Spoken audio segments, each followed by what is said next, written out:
Hello students, let us move further and study today about the drainage system in Peninsular India.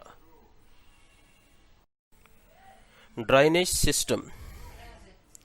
There are three directions of drainage in the Indian plateau. The first one is towards the Bay of Bengal. The rivers Mahanadi, Godavari, Krishna, Kaveri flow southeast into the Bay of Bengal. The second one is towards the Ganga. The rivers originating from the northern or Vindhyan edge of the plateau fall into the Ganga. These rivers are Chambal, Betwa, and Son River. Third one towards the Arabian Sea. The major river systems which drain into the Arabian are Sabarmati, Narmada, Tapti, and rivers of the west coast farther south. Major peninsular rivers. Dear children, before I plunge into the explanation for this particular point, I would like to request you to open the Atlas book and open the physical map of India and try to find out the features which I mentioned in my explanation. First point, east flowing rivers. These are the rivers that flow east to end up in Bay of Bengal. They are greater in number than the west flowing rivers, have wide catchment areas and form large deltas. The first river is the Mahanadi. The Mahanadi means a big river. It originates in the northern foothills of Dandakaranya in Raipur district of Chhattisgarh at an elevation of 442 meters. Its upper course lies in the basin called the Chhattisgarh Plains. It is a large river in Odisha and forms many distributaries at Cuttack before entering the sea.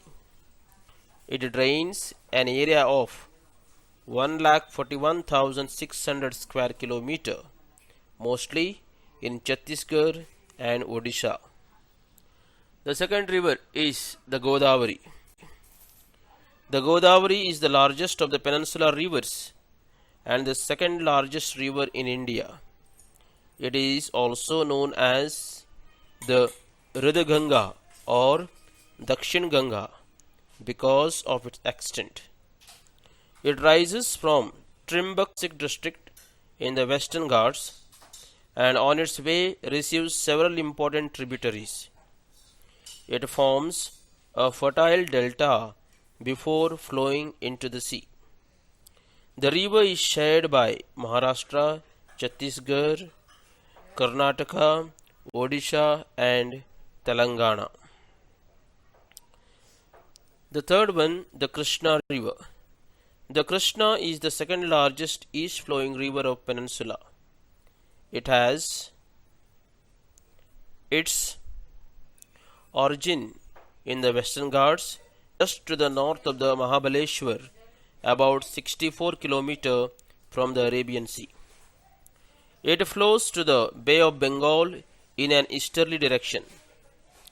The Koyna, the Ghataprabha, the Malaprabha, the Bhima, the Tungabhadra, the Musi and the Muneru are its important tributaries. Telangana is separated from Andhra Pradesh by the Krishna River, which acts as a geographical divide between the two states. The fourth east flowing river is the Kaveri. The Kaveri is known as the Ganga of the south. It rises from the Brahmagiri range of the Western Ghats. It flows for 800 km to join the Bay of Bengal near Kaveri Patnam. Drainage area of 87,900 square kilometer is shared by Karnataka and Tamil Nadu. Its upper catchment area receives rainfall during monsoons from the southwest monsoon and the lower catchment area during winter season from the retreating northeast monsoon. It is therefore almost a perennial river. It is very useful for irrigation and hydroelectric power production.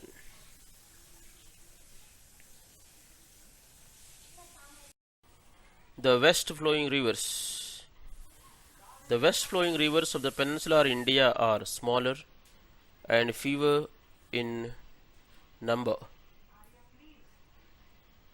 These peninsular rivers fall into the Arabian Sea.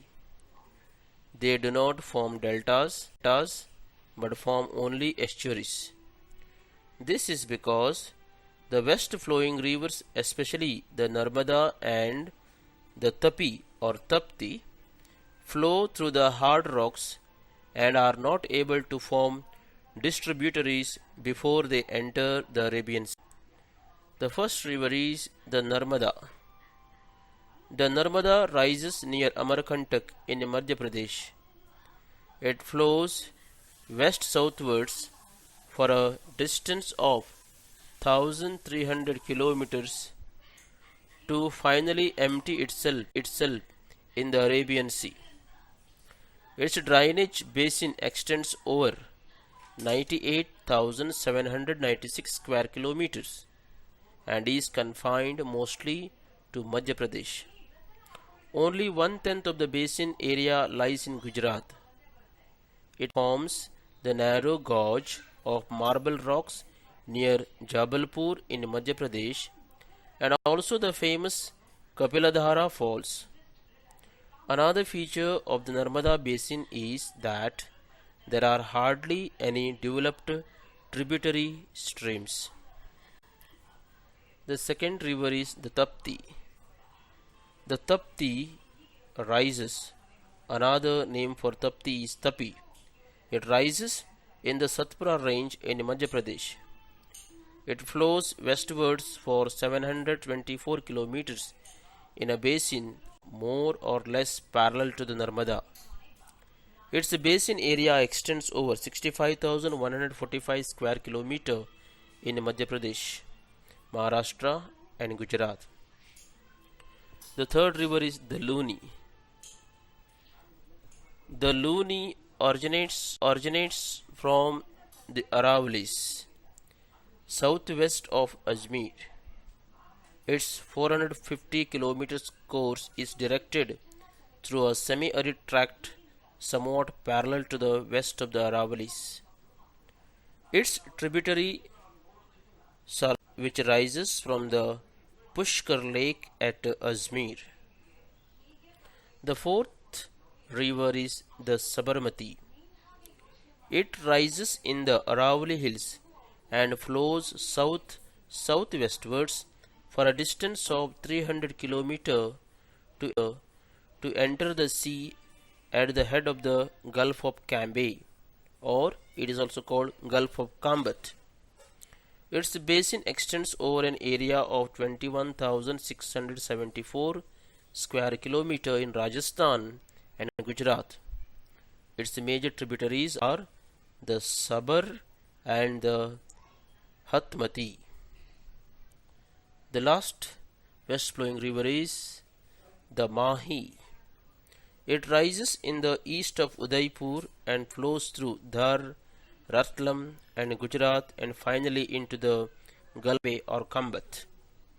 The river drains an area of 34,842 square kilometers lying in Madhya Pradesh, Gujarat and Rajasthan.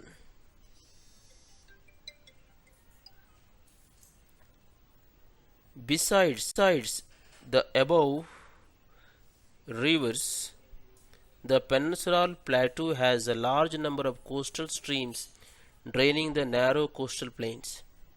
There are as many as 600 tiny streams which drain the western face of the Western Ghats alone. The plains of these streams are narrow and their beds have a generally steep gradient. Significance of the Peninsular Plateau. The Peninsular Plateau of India is the oldest landmass of the Indian subcontinent and is said to be a part of the ancient Gondwana land. The Gondwana means the supercontinent continent. In the olden days, all the continents were together and it was a one landmass, and that one landmass was known as Gondwana land. The region has been immensely contributing to the prosperity of the country due to its richness in mineral fauna, forest, etc.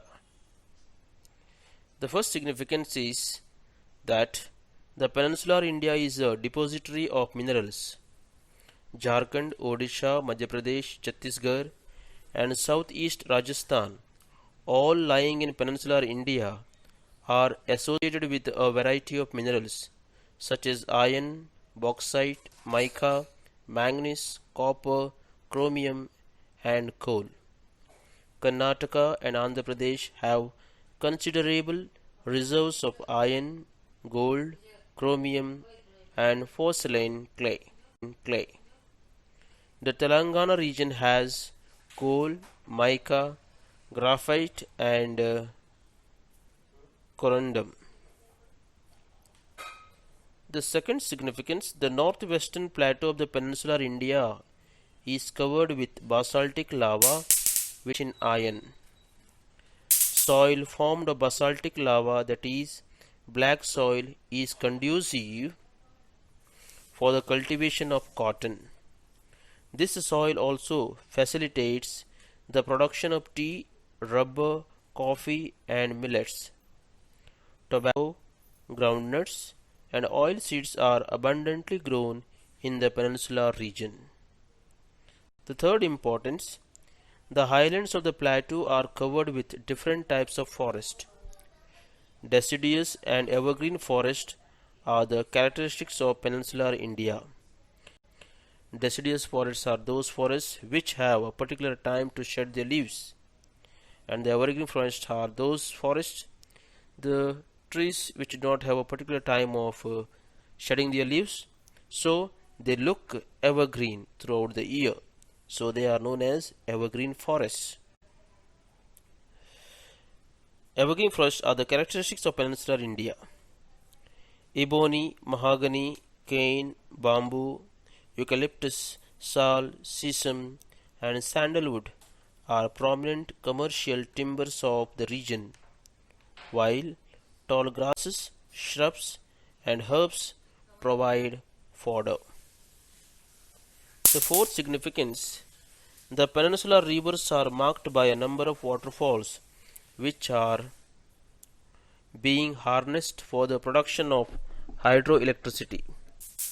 Besides these waterfalls, the rivers of South India can be tapered for the power generation because they have less silt as they erode igneous rocks.